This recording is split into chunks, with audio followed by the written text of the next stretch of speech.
Well, hello and welcome to Steep Dreams with the Mad Hatters. In this case, you get one Mad Hatter. It's just me. And I figured my hat would go along with my race day outfit, which was the Western States Gooder sunglasses and the hot pink crop top. It's not hot pink, but it's hot and it's pink here for the women's race crop top. So good to see everybody. Again, Merry Statesmas. Um, I want to give a special shout out to my buddy Ted T, who found the podcast on his own. Um, not via Facebook, and I thought that was pretty amazing. So yeah, if you like the podcast, tell your friends, and if you don't like the podcast, tell your enemies. But that means, no matter what, tell people about the podcast. Um, First thing, uh, again, I'm not with Jeff today. He came into town from a little time away today and found things a little too a little too busy to join me today. But he said I could kind of go ahead and share my thoughts, and we could do a deeper dive on the race when he is available. I will tell you about my 2025 Western States. Um, my PTO started on Wednesday. I drove up Wednesday, I think before 11 a.m. I went straight to Palisades. I was originally going to go straight to Duncan, but that seemed like it was going to be just kind of too much time in the woods by myself before the aid station really opened up on Friday. So I did kind of a last minute pivot, enabled by a relatively affordable room in Truckee. So I went straight to Palisades. That meant I got to do the escarpment on Wednesday, just kind of for old time's sake and out of solidarity for the 2025 runners. So I went up there and took some pictures and saw some of my favorite flowers. And then I myself treated myself to Rocker Bar at Palisades before going back to the hotel in Truckee. I went back into Palisades on Thursday just because I knew there would be a few more people there. That actually gave me a chance to see my buddy Carrie and board member Lamont, who's gotten to be kind of a buddy of mine, and other folks. I saw Ed roaming around, Ed Lou. Um, so yeah, but then I wanted to get a good start out to the aid station, give myself plenty of daylight to set up camp. So Thursday I went out to Duncan Canyon and camped out there solo Thursday night. Um, I went east on Thursday, so I went towards Red Star about 3 miles Thursday before it got dark to have kind of a nice hike. Man, it's so gorgeous around Duncan Canyon, so I really wanted to take advantage of that opportunity. Um, and then Friday, people started showing up, not as early as I thought maybe, but in the early afternoon. I waited until my buddy Logan showed up. And then we headed towards Robinson. He went all the way across to Robinson Flat and up to the Ranger Outlook. I only went down to Duncan Creek. I kind of wanted to be able to tell runners how deep the creek was, because that creek, we all know about the river crossing, but Duncan Creek can be pretty deep sometimes. It was only about ankle deep. You can't rock hop it, so your feet are going to get wet, or were going to get wet, but it wasn't too bad. Um, and then in the evening, people start showing up. We had a nice fire. We like everybody kind of chit chats and gets to know each other. It was wonderful. Um, more about Richard Ward later, who finished the race as the representative of Quicksilver Running Club. But his family came up to camp, and it was super cool to spend time with them there the night before the race uh, at Duncan Canyon. Noteworthy that they weren't at Palisades at the start with him, but rather at mile 23.8 or whatever it was with us. So that was really cool. And the regulars show up. Stewart, Quicksilver Running Club president Keith Lubliner, Quicksilver Running Club treasurer. Regulars at the aid station. Super volunteer Steven Strauss, in his cool new van. It was Friday's awesome. Friday night is awesome. And then on race day, we get up and we get to work. Um, we can only have so many cars up at the aid station. We can have several people camping, but we can only have so many cars there on race day, just for easy access for emergency services and you know, fire stuff. Um, so people have to wake up pretty early so they can pack up their vehicles and get a good parking spot. More on that later too. Um, by we try to be ready by 7:30 or 8. We kind of have a continental breakfast at camp, which is cool. But we try to be ready by 7:30 or 8, even though that's not, that's pretty far ahead of when the first runners come through. Um, but we just kind of want to, it's just easier to get ready and then troubleshoot anything that might not be working. Like timing mat was delivered and set up, but we didn't get a Starlink connection on our first try. So there's always something. But even that went relatively smooth, thanks to our friend Katarina Lan, who's a friend of the Quicksilver Running Club, but was working with the broadcast that day. Ted uh, heads all that up. So race day was great. Um, the flow of the aid station was amazing. I want to give special shout outs to the fluids people. They're the people that pour the drinks. Water, electrolytes, caffeine or no caffeine. They were exceptional. And the car wash, that's where you get kind of iced off or sponged off if you choose to on the way out of the aid station. They were also exceptional. Everybody is great. But those were two groups that I saw that were constantly in motion, and also like thinking ahead, feeling like if there were any lulls, they were doing things during the lulls, which is it's just such a great thing to see from volunteers. Uh, I made it to the track to see the winner win, is what I call it. To see the finish. The finish happens over several hours and hundreds of people finishing. But in all my time at Western States, uh, which goes back uninterrupted since 2013, obviously 2020 was canceled, but every single year I've either run or paced.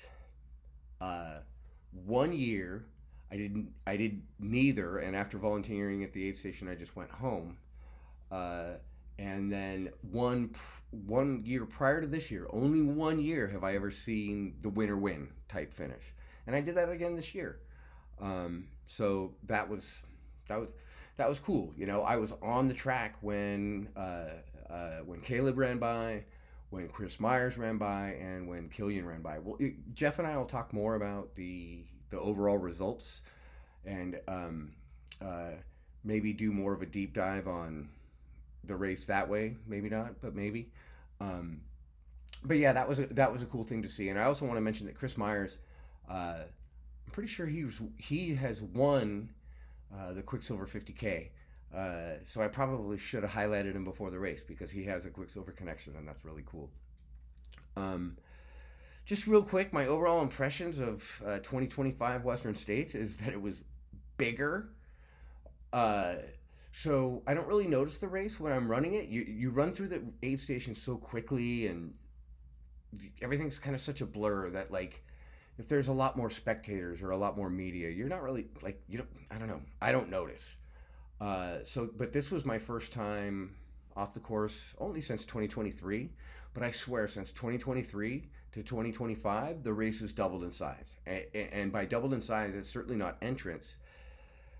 There's maybe like a bit of a Killian factor, but the crews were bigger. Like two people crews became four people crews, and three people crews became six people crews, and like there was, to be expected, more media presence. Just everything is bigger. Everything's bigger. At Duncan Canyon, if you've ever been, we have this road that comes into the aid station. It's this kind of rickety. Uh, Man, I don't even know if it's a Forest Service road because it really only connects Mosquito Ridge Road to the 90-degree turn that comes down into Duncan Canyon and then exits towards Robinson Flat. That road was lined with crews. I've never seen anything like it. It was lined with crews. We have this crew pen that is always full. Uh, but the road was, but that was true. Plus the road was lined with crews. It was insane. It made management, which is one of my primary functions at the aid station. Um, I mean, just so much more crazy than it's ever been. People were super well behaved. Sometimes media gets really excited and they just start running. Like they just start. They're basically just taking the shortest trajectory to their aid station, or excuse me, to their runner through the aid station. So they're running through areas they're not supposed to be, and you kind of, you know, you got to keep that under control. That's kind of a thing that was kind of different, you know. But we'll make some changes to kind of make the angles better and to handle the crowd a little bit better. I'll talk. I might talk a little bit more about that here in a second. The other thing is it was hot.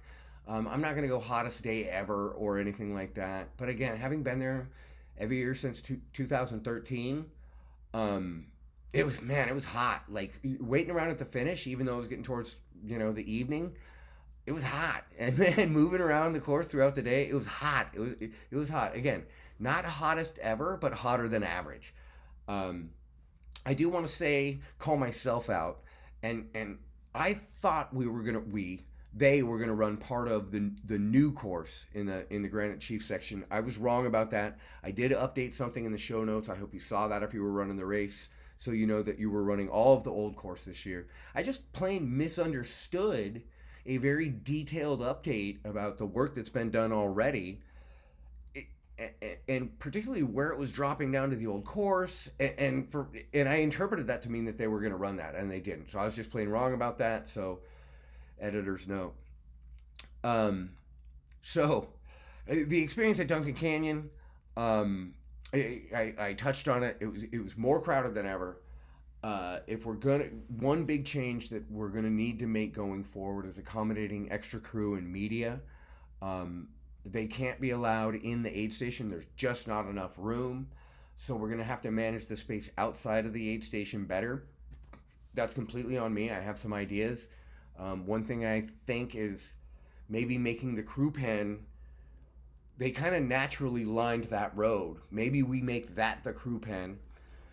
If you've been to Duncan Canyon, I'm going to get like detailed. If you haven't been to Duncan Canyon, you're not going to know what I'm talking about. But we have tape across uh, where the road meets the trail. We have tape across there, and only aid station people can be inside the tape.